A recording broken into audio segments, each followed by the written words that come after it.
MCGI, no, sa pamumuno po ng ating Kuya Daniel Rason. Pagpalang araw po mga kababayan, ang nais ko naman po sana ay magpasalamat na sa Diyos. Yung palang issue na kung bakit nagpapalakas daw tayo sa mga PNP.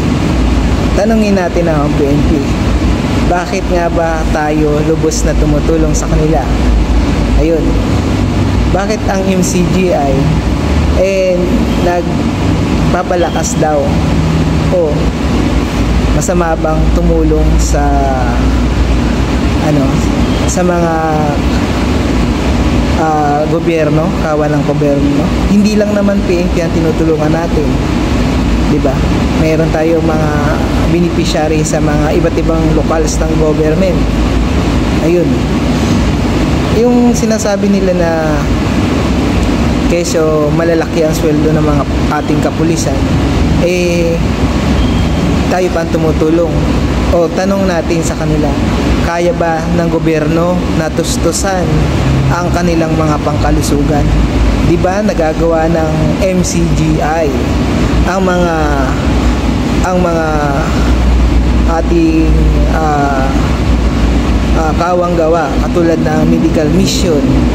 Ayan, medical mission at saka mga relief operation.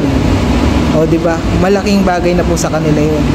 At least natuturuan natin sila na tayong mga maliliit na kasangkapan sa MCGI o Members Church of God International na gumawa tayo ng mabuti sa lahat at hindi nagtatangi ng tao.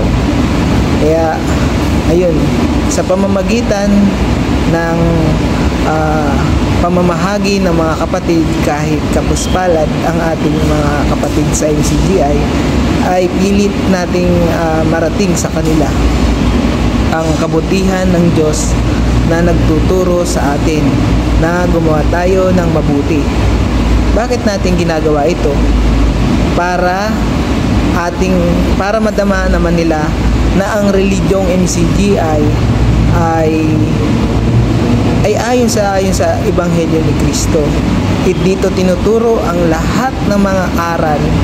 Kaya tayo dapat matuto tayong magbigay sa ating kapwa. 'Di ba? Na naging kasangkapan ang MCGI, kahit maliit na at may hirap natin mga kapatid, ay tulong-tulong sa pagbibigay ng pamamahagi. Kaya natuturuan din natin ang mga ating mga kapulisan na lumingap sa ating kapwa-tao, di ba? Katulong natin sila sa paglingap sa ating kapwa, nandyan sila. Kaya salamat sa Diyos, merong Kuya Daniel Rason na nagtuturo sa amin. Salamat po sa Diyos.